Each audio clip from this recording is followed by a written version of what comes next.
Hello student, हम लोग फिर लेकर आ गए रेलवे का प्रैक्टिस सेट। और ये रेलवे ग्रुप डी का जो प्रैक्टिस सेट है इसको हम लोग स्मार्ट तरीके के माध्यम से देखेंगे, शार्ट ट्रिक के माध्यम से देखेंगे, बेहतरीन कॉन्सेप्टों के साथ देखेंगे। तो पहला क्वेश्चन हमारा मिक्सचर एंड डेलीगेशन का है। इसमें बोला गया है कि दो जार है। बोला है कि भैया एक जार में मिल्क एंड वाटर का रेशियो दिया है। मिल्क एंड वाटर का रेशियो क्या दिया है? 7:3। तो आप पहले क्वेश्चन को स्क्रीन पर देख लिया करें। मिल्क एंड वाटर का रेशियो 7:3 दिया है। इसके बाद बोला इसमें 15 लीटर पानी मिलाया जाता है। इसके बाद इसमें 15 लीटर पानी ऐड कर दिया जाता है। तो इसमें जो हमारा रेशियो हो जाता है वो हो जाता है 7 और 8। इसमें हमारा रेशियो हो जाता है 7 और 8 का। तो नए मिक्सचर में पानी की मात्रा बतानी है। तो ये हमारा आरंभिक मिक्सचर होगा और ये हमारा नया मिक्सचर होगा जो बाद में बनेगा। ये हमारा नया बनेगा, ये हमारा आरंभिक होगा। तो आप इधर बताइए कि 15 लीटर आपने वाटर मिलाया है। क्या मिलाया है? वाटर। तो जब 15 लीटर आपने वाटर मिलाया है तो वाटर का ही रेशियो बढ़ना चाहिए या घटना चाहिए, लेकिन मिल्क के रेशियो में कोई इफेक्ट नहीं पड़ना चाहिए। तो आपने देखा ये 3 से 8 हो गया, हमारा मिल्क का रेशियो तो फिक्स रहा, लेकिन ये 3 से 8 हो गया तो कितना बढ़ गया? 5 रेशियो। 5 रेशियो बढ़ गया तो आपने कितने लीटर मिला दिया? 15 लीटर। तो 5 रेशियो बराबर 15 लीटर, तो 1 रेशियो बराबर कितना हो जाएगा? 3 लीटर। जब 1 रेशियो बराबर 3 लीटर हो जाएगा तो बोला गया कि न्यू मिक्सचर में, नए मिश्रण में पानी की मात्रा बताइए। तो पानी तो आपका 8 रेशियो है। 1 रेशियो बराबर 3 लीटर, तो 8 रेशियो बराबर 24 लीटर आपका आंसर होगा। अर्थात नए मिक्सचर में वाटर कितने लीटर होगा? 24 लीटर, जो कि आपकी ऑप्शन पे दिख रहा होगा। देखिए भाई, इसमें बोला गया रेट के बारे में, रेट और क्वांटिटी के बारे में बोला गया है कि अगर चीनी का रेट 20% से कम हो जाए, तो आपको अभी हमने बताया था कि जो 20% हिस्सा होता है तो वो 1/5 होता है। 100 में 5 बार होता है। तो अगर 5 में 1 कम हो जाएगा तो हमारा रेट क्या हो जाएगा? 5 से 4। और रेट जिस अनुपात में घटेगा, मूल्य जिस अनुपात में घटेगा, तो मिलने वाली जो क्वांटिटी होगी उसी अनुपात में बढ़ जाएगी, क्योंकि बजट तो फिक्स है। तो यहाँ पे आपका 1 रेशियो मात्रा बढ़ जाती है और वहां से बोला 500 ग्राम बढ़ जाती है। 500 ग्राम बढ़ जाती है। 500 ग्राम का मतलब आप जानते हो केजी में 1/2 केजी बोला जाता है। तो 1 रेशियो बराबर 500 ग्राम हो जाएगा। 500 ग्राम को क्या बोला जाता है? 500 ग्राम को हाफ केजी बोला जाता है। तो यहाँ पे रेशियो में तो 1 रेशियो बढ़ा, यहाँ पे हाफ केजी अर्थात आधा किलो या 500 ग्राम बढ़ गया है। तो 1 रेशियो बराबर हाफ केजी। तो आरंभ में कितना मिलता था बताइए? आरंभ में मिलता था 2 केजी। जब 1 रेशियो बराबर हो जाएगा हाफ केजी तो 4 रेशियो बराबर 2 केजी। और 2 केजी आरंभ में कितने रुपए में मिलता था? 36 रुपए में। तो बताइए इसका रेट क्या आ जाएगा? 18 रुपए प्रति किलोग्राम। यही स्टूडेंट आंसर हमसे पूछा गया है। बताइए इसका आरंभिक मूल्य क्या होगा? तो आरंभिक मूल्य 18 रुपए पर केजी हो जाएगा। तो आपको करना क्या है? रेट जिस अनुपात में कम होगा तो क्वांटिटी उसी अनुपात में बढ़ जाएगी। रेशियो में 1 बढ़ी तो यहाँ पे आधा किलो बढ़ गई, तो 1 रेशियो बराबर हाफ केजी। तो 4 रेशियो बराबर 2 केजी। अर्थात हम आरंभ में 2 केजी लाते थे, कितने रुपए में? 36 में। तो आरंभिक रेट जो होगा वो हो जाएगा 18 रुपए प्रति केजी। दिया गया है व्यंजक x³ इंटू वाई स्क्वायर में x और y के मान में, x और y के मान में 25% और 20% की, 25% और 20% की, 25% और 20% की कमी करने पर व्यंजक के मान में कितने परसेंट की कमी आ जाएगी? तो बोला है x³ इंटू वाई स्क्वायर। तो यहाँ पे हमारा लिखा है x³ इंटू वाई स्क्वायर में अगर इसमें 25% और 20% की कमी कर दे तो व्यंजक के मान में कितने परसेंट की कमी आ जाएगी? आप जान लीजिए जो 25% आपका पार्ट होता है वो 1/4 होता है और जो 20% होता है वो आपका 1/5 होता है। कमी आएगी तो लेस कर देंगे, ज्यादा होता तो प्लस कर देंगे। x³ है तो x में 25% का डिक्रीजमेंट हो रहा है तो 4 से क्या हो जाएगा? 1 कम हो जाएगा। 4 से क्या हो जाएगा? 4 से आपका 3 हो जाएगा। लेकिन क्यूब लगाए तो ये प्रोसेस कितनी बार होगा? 3 बार होगा। 4 से 3 और फिर होगा 4 से 3। ये प्रोसेस कितनी बार होगा? 3।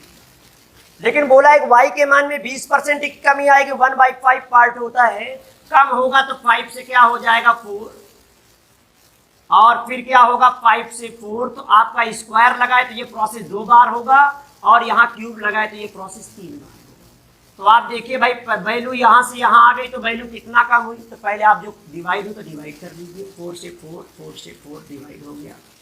पहले वैल्यू का मान क्या था, 55 25 चौको 100, तो पहले वैल्यू का मान 100 था।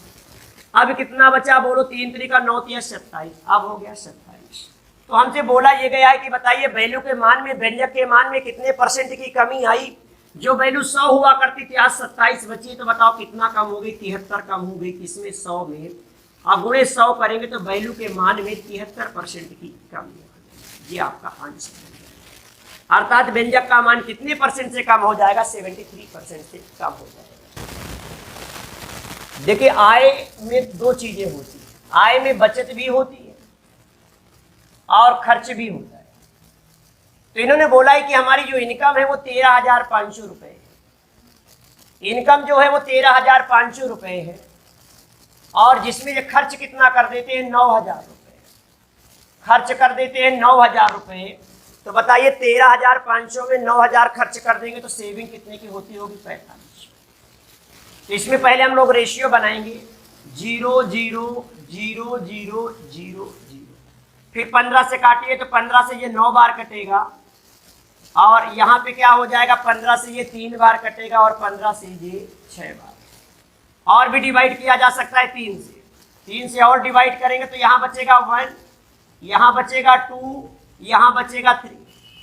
तो फाइनल रेशियो बन जाएगा जो हमारा इनकम खर्च बचत में क्या बन जाएगा, 3 1 2। यहाँ पे रेशियो 3 2 1 का बन जाएगा। आप डायरेक्ट 45 से भी काट सकते हो, 45 एकम 45, 45 दूनी 90, 45 3 100। फिर इसके बाद में इन्होंने बोला है कि मासिक आय 14% से बढ़ जाती है। जो इनकी इनकम है वो 14% से बढ़ जाती है, तो वो अपने खर्च को भी 7% से बढ़ा लेता है। तो बचत में कितने परसेंट की वृद्धि होगी, वो खर्च को भी 7% से बढ़ा लेता है। तो आप यहाँ से देखिए कि इनकी इनकम बढ़ी है 14%, तो हर रेशियो में बढ़ेगा 14, तो 3 रेशियो में बढ़ जाएगा 14 से 42%। लेकिन इनका खर्च हर रेशियो में 7% बढ़ा है। खर्च बढ़ने का मतलब माइनस हो जाना, तो हर रेशियो में 7% आपका खर्च बढ़ गया, मतलब जेब से चला गया। तो हर रेशियो में 7 बढ़ा तो 2 रेशियो में कितना चला जाएगा, 14%। तो यहाँ पे 42 बढ़ा था जिसमें 14% चला गया, तो 42 में 14 लेस कर दीजिए, बाकी तो सेव हो गया होगा। तो 42 में आप 14 लेस कर दें तो यहाँ पे 12 में 4 गए 8 और यहाँ पे आपका 28 बचेगा। अर्थात जो 28% आपका है वो 1 रेशियो में बच रहा है। तो अर्थात हमारी बचत कितने परसेंट से बढ़ जाएगी, 28% से बढ़ जाएगी। तो हमारे बचत में जो इंक्रीजमेंट होगा वो भी। देखिए नेक्स्ट क्वेश्चन हमारा प्रॉफिट एंड लॉस से है। इधर हम खरीदेंगे और इधर से हम बेचेंगे। क्वेश्चन बड़ा बेहतरीन है और एग्जाम पे बहुत ज्यादा पूछा जाता है। बोला गया है किसी 20% के लाभ पर बेचा जाता है। मैंने मान लिया कि मैंने इसे आरंभ में 100 का खरीदा था और 20% के लाभ पर अगर इसे बेचा होगा, 20% के लाभ पर अगर इसे बेचा होगा तो बेचा कितने का होगा, 120। इसे 20% के प्रॉफिट पे मैंने बेचा। इसके बाद इन्होंने बोला है कि इसे 20% कम में खरीदा होता, 100 का ना खरीदा होता, 20% कम में खरीदा होता, 100 का 20% 20 होता है, 20 कम कर देंगे तो इसे 80 का खरीदा होता और इसे 64 रुपए कम में बेचकर इसे 64 रुपए कम में बेचा होता तो मुझे नए क्रय मूल्य पर 30% का लाभ होता।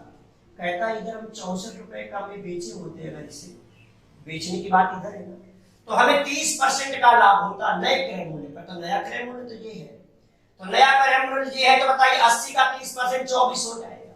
तो इसमें हम 24 जोड़ देंगे तो ये कितना हो जाएगा, इसमें 24 जोड़ दीजिए, जो हो जाएगा आपका 114। ये हो जाएगा आपका 114। पहले हम बेचा करते थे 120 का, अब यहाँ पे बेचा है भाई 80 का 30% 24 हो जाएगा, 24 इसमें जोड़ देंगे तो ये 114 हो जाएगा। बताइए कितना कम में बेच रहे हैं, तो यहाँ पे तो हम 6 कम में बेच रहे हैं। यहाँ पे तो हम 6 कम में बेच रहे हैं। पहले 120 का बिकता था, अभी ये 114 का बिक रहा है। तो यहाँ पे देखा जाए भाई, यहाँ पे देखा जाए 24 जोड़ेंगे तो 104 होगा। यहाँ जो 16 कम का बिक रहा है तो 16 रेशियो बराबर 64 के, तो 1 रेशियो बराबर 4।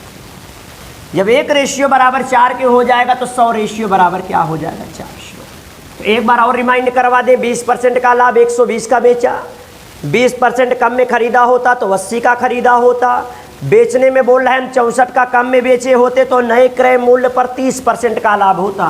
तो 80 का 30% 24 होता है और 80 और 24 होता है 104। पहले हम 120 का बेचा करते थे, अब 104 का बेच रहे हैं, तो कितना कम बेच रहे हैं? 16 रेशियो कम बेच रहे हैं। और इधर से कितने का रुपए कम बेच रहे हैं? 64। तो 1 रेशियो बराबर 4 रुपए, तो 100 रेशियो बराबर क्या हो जाएगा? 400। अर्थात इसका आरंभिक क्रय मूल्य क्या होगा? 400। देखिए स्टूडेंट, नेक्स्ट क्वेश्चन जो है हमारा, इन्होंने बोला है कि 12 वस्तुओं का क्रय मूल्य मतलब उनका कॉस्ट प्राइस 16 वस्तुओं के सेलिंग प्राइस के बराबर है। 16 वस्तुओं के सेलिंग प्राइस के बराबर है, विक्रय मूल्य के बराबर है। तो 4 से अगर हम डिवाइड कर दें तो ये 3 हो जाएगा और ये 4 हो जाएगा। तो सीपी और एसपी का बड़ा बेहतरीन सा रेशियो बन जाएगा क्या? 4/3। यहाँ पे जो इंटू में होगा डिवाइड में चला जाएगा, डिवाइड वाला इंटू में चला जाएगा, तो सीपी और एसपी का आपका रेशियो बन जाएगा। फिर उन्होंने बोला है कि 160 आर्टिकल को 480 रुपये में बेचा गया है। 160 आर्टिकल को 480 रुपये में बेचा गया है, तो प्रति वस्तु का क्रय मूल्य बताइए। तो बेचने की बात हो रही है, सेलिंग की बात हो रही है यहाँ पे कि 160 आर्टिकल 480 में बेचा है, तो 0 से 0 कैंसिल हो जाएगा, 16 से 48, अर्थात एक आर्टिकल कितने रुपए का बेचा है? 3 का। जब एक आर्टिकल यहाँ पे 3 का बेचा है, तो यहाँ पे कितने का बेचा है? यहाँ पे आप पता कर ले कितने का बेचा है। तो यहाँ पे देखा जाए तो कॉस्ट प्राइस के सामने 4 आ रहा है, सेलिंग प्राइस के सामने 3 आ रहा है, तो यहाँ 3 रेशियो बराबर 3 रुपये हो जाएगा, तो 4 रेशियो बराबर क्या हो जाएगा? 4 रुपये। अर्थात वस्तु का कॉस्ट प्राइस पूछा गया है, तो वस्तु का कॉस्ट प्राइस क्या आ जाएगा? 4 रुपये। देखिए नेक्स्ट क्वेश्चन बोला है कि कोई दुकानदार अपने माल का 1/2 भाग 10% के वार्षिक ब्याज की दर पर, 1/3 भाग 9% वार्षिक दर पर, और शेष को 12% वार्षिक दर पर निवेश। तो हमें बताना है कि पूरे पर उसके द्वारा औसत वार्षिक दर क्या होगी। औसत वार्षिक दर क्या होगी? तो आपको करना क्या है कि इसका एलसीएम निकाल लेना। बोला है कि 1/2 पार्ट को 10% के वार्षिक दर पर, 1/3 पार्ट को 9% वार्षिक दर पर, और शेष को 12% वार्षिक दर पर दिया हो, तो पूरी कंबाइंड रेट ऑफ इंटरेस्ट आपको बताइए। तो आप बताइए 2, 3 का एलसीएम क्या हो जाएगा? 6। तो आपने यहाँ पे लिख दिया 6। 6 का 1/2 क्या होगा? 1/2 पार्ट यहाँ पे दिया, तो 6 का 1/2 पार्ट होगा 3, और 1/3 6 का 1/3 क्या होगा? 2, और 3 2 5 हो गया, 6 में 5 हो गया, तो रिमेनिंग पार्ट क्या होगा? 1। तो ये हमारा मूलधन का रेशियो होगा और ये हमारा रेट का रेशियो होगा। तो कंबाइंड रेट बतानी है, तो हर रेशियो में अगर हमको मिलेगा, हर रेशियो में हमें 10% मिलेगा, तो कंबाइंड रेट कितना मिलेगा? 30%। हर रेशियो में 9 मिलेगा, तो 2 रेशियो में कितना मिलेगा आपका? 18%। हर रेशियो में मिलेगा 12, तो 1 रेशियो में मिलेगा 12। तो बताना है हमें total combined rate of interest, तो औसत का काम होगा। तो औसत रेट ऑफ इंटरेस्ट बताना है, तो पदों का योग बटे पदों की संख्या, इसको ऐड करेंगे तो ये हो जाएगा 30। 12 और 18 30, 30 60, 60% हमें मिला है, 60% हमें मिला है टोटल कितने रेशियो में? 3 2 5 1 6 रेशियो के मूलधन में। तो जो हमारी कंबाइंड रेट ऑफ इंटरेस्ट आएगी वो 10% की आ जाएगी। बताइए जो औसत आपकी वार्षिक दर होगी वो कितने की होगी? तो ऑप्शन पे आपका 10% इसका आंसर होगा। देखिए नेक्स्ट क्वेश्चन जो हमारा है उसमें बोला है जिंक कॉपर और टिन, जिंक कॉपर और टिन का रेशियो दिया है। जिंक कॉपर टिन का रेशियो दिया है 2:3:1। और एक अगला मिक्सचर है, दूसरी मिश्र धातु जिसमें कॉपर टिन और सीसा है, कॉपर टिन और सीसा है जिसे लेड बोलते हैं, सीसा है। इसका जो रेशियो है वो है 5:4:3, 5:4:3 है। यदि समान भार वाली मिश्र धातु एक साथ पिघला दिया जाए तो नई मिश्र धातु बनती है। नए मिश्र धातु में शीशे का भार बताना है और इसमें ये भी बोला है कि दोनों को समान मात्रा में मिलाना है, दोनों को समान मात्रा में मिलाना है। तो इसमें बताना है कि शीशे का भार क्या होगा टोटल क्वांटिटी का। इसको ऐड करें स्टूडेंट, क्या हो जाएगा 3 2 5 1 6 रेशियो, ये हो जाएगा 6 रेशियो। इसको ऐड करिए 5 4 9 3 12 रेशियो। तो 12 और 6 का एलसीएम क्या हो जाएगा? 12 और 6 का एलसीएम 12 हो जाएगा। तो मैंने मान लिया 12 रेशियो जे भी थी और 12 रेशियो जे भी थी। दोनों का एलसीएम लेट कीजिए क्योंकि दोनों को समान मात्रा में लेके मिलाना है। तो 12 रेशियो आपका जे भी और 12 रेशियो जे भी। इसके बाद में क्वेश्चन में कुछ बचेगा ही नहीं। आप देख रहे हैं कि यहाँ पे तो लेड है नहीं, तो शीशे का भार बताना है, लेड के बारे में बताना है आपको, शीशे के बारे में आपको बताना है। तो आप यहाँ पे देखिए शीशा तो केवल यहीं पे है ये, तो हो जाएगा 5 4 9 3 12, 12 रेशियो बराबर 12 किलो, तो 1 रेशियो बराबर 1 किलो, तो 3 रेशियो बराबर 3 किलो। क्योंकि आंसर केजी में आ रहा है तो हम लोग केजी में ही करेंगे, तो हमें 3 रेशियो मिलेगा। लेड टोटल कितने में, टोटल 12 12 24 में 3 किलो मिलेगा। तो बताइए पूरी क्वांटिटी में लेड का जो भार होगा वो क्या होगा, 1/8 केजी होगा। जी आपका आंसर। देखिए नेक्स्ट क्वेश्चन बोला है कि एक थैले में ड्राई सीमेंट और रेत, हम यहाँ पे इसको मान लेते हैं ड्राई सीमेंट, तो ये हो गई भाई ड्राई सीमेंट, इसे हम मान लेते हैं ड्राई सीमेंट और रेत, रेत को R। ड्राई सीमेंट और रेत का रेशियो जो है वो 4:1 है। और दूसरे में बोला है कि ड्राई सीमेंट और बजरी, दूसरे में ड्राई सीमेंट और बजरी का जो रेशियो है वो है आपका 5। इसके बाद में बोला है पहले थैले की अपेक्षा दूसरे थैले में मात्रा दोगुनी है, पहले थैले की अपेक्षा दूसरे में मात्रा दोगुनी है। अगर इसमें 1 रेशियो है तो इसमें आपका 2 रेशियो है, मतलब मात्रा इसकी दोगुनी है। तो बताना है आपको ड्राई सीमेंट, रेत और बजरी का अनुपात, ड्राई सीमेंट, रेत और बजरी का अनुपात। आप यहाँ पे देखें कि भाई दूसरे में जो क्वांटिटी है पहले से दोगुना है, तो आप इसको जोड़िए कितना हो जाएगा, 4 1 5, और इसको जोड़िए कितना हो जाएगा 7। तो 5 और 7 की अगर हम बात करें तो दोनों का एलसीएम क्या हो जाएगा 35। तो इसको अगर हम 35 रेशियो मान लें, इसको दोगुना में मानना पड़ेगा, 35 दूनी 60। एलसीएम इस वजह से स्टूडेंट मान लेते हैं कि एलसीएम दी गई नंबर के द्वारा डिवाइड हो जाता है। आप इधर से देखेंगे 5 रेशियो बराबर 35, तो 1 बराबर 7, तो ये हो जाएगा 7 चौको 28, ये हो जाएगा 7 × 9। यहाँ पे देख लें भाई 7 रेशियो से काटिए तो 1 रेशियो बराबर 10, तो ये हो जाएगा 50, और ये हो जाएगा आपका 20। तो बताना है इसमें ड्राई सीमेंट, रेत और बजरी का अनुपात। तो ड्राई सीमेंट यहाँ भी मिला है और यहाँ भी मिला है, दोनों को जोड़ दीजिए कितना हो जाएगा, 78 रेशियो हो जाएगा। ड्राई सीमेंट ऐड कर दे। इसके बाद रेत तो यहीं पे है, तो रेत तो 7 रेशियो रहा है और बजरी आपका 20 रेशियो रहा है। तो बताइए इसमें ड्राई सीमेंट, रेत और बजरी का अनुपात क्या हो जाएगा, तो आंसर आएगा 78:7:20, ये इसका आंसर होगा। देखिए नेक्स्ट क्वेश्चन हमारा परसेंटेज से है। आपको पता होना चाहिए रेट का मतलब होता है मूल्य और क्वांटिटी का मतलब होता है मात्रा। जब इनका दोनों का हम गुणन कर देते तो हमारा टोटल खर्च आ जाता है। मान लेते हैं, मान लो 2 किलो है चीनी और रेट है आपका 40, तो 40 दूनी 80 आपका टोटल रेट आएगा। इन्होंने इसी पे डिपेंड क्वेश्चन बनाया हुआ है कि किसी वस्तु की कीमत की 20% कम हो जाती है और खपत 20% से बढ़ जाती है, तो बताइए टोटल खर्च में क्या इफेक्ट पड़ेगा। तो 20% यहाँ पे कम हो जाएगी, 20% हो जाएगा 1/5, तो ये क्या हो जाएगा 5 से 4। लेकिन क्वांटिटी मात्रा 20% से बढ़ जाती, खपत 20% से बढ़ जाती, तो 1/5 हिस्सा होता है, ये 5 से 6 हो जाएगा। और आप जान लीजिए कि जो 20% पार्ट होता है वो 1/5 होता है। अगर कम करने को बोलेगा तो रेट आपका कम हो गया लेकिन खपत बढ़ गई, तो टोटल खर्चा पहले कितने का हो रहा था 25 का, अब खर्चा कितने का हो रहा है 24 का। तो देखा जाए कि हमारा खर्च कितने से कम हो गया, तो हमारा खर्च 1 रेशियो से लेस हो गया। टोटल पहले कितने से बोलो 25 से, 25 में हमारा 1 कम हो गया इंटू 100, तो हमारा खर्च ओवरऑल जो है वो 4% से कम हो जाएगा। अर्थात इनका जो खर्च है ओवरऑल कितने परसेंट से डिक्रीज कर। यहाँ पे भैया देखो नेक्स्ट क्वेश्चन हमारा मूलधन और साधारण ब्याज से, ये सिंपल इंटरेस्ट का क्वेश्चन है, बड़ा बेहतरीन सा क्वेश्चन है। हमें समय सीमा बतानी है। मूलधन और साधारण ब्याज का जो अनुपात है वो 10:3 है और यहाँ पे रेट ऑफ इंटरेस्ट आपका 10% है।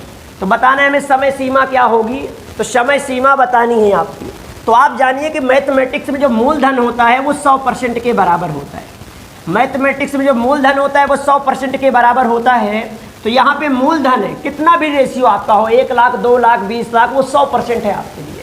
तो यहाँ पे भैया 10 रेशियो बराबर आपका मूलधन हमेशा 100% के बराबर होता है।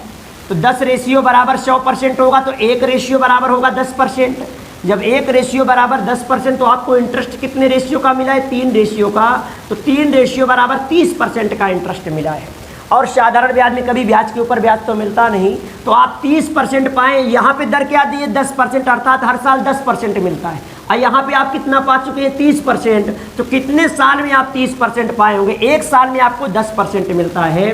तो जो आपको 30% का ब्याज मिला है 1 साल में, जब 10 मिलता है तो 30% कितने साल में मिलेगा? 3 साल में। तो स्टूडेंट ये इसका क्या हो जाएगा? आंसर। अर्थात ये कितने साल में ऐसा हो जाएगा? 3 साल में ऐसा हो जाएगा। तो ये हमारा रेलवे का प्रतिशत ट्रिकी माध्यम से हम लोगों ने पढ़ा। और इसके बाद में अगर ये आपको अच्छा लगा हो तो इसमें लाइक करिए, सब्सक्राइब करिए और लगातार हमसे जुड़े रहिए। धन्यवाद।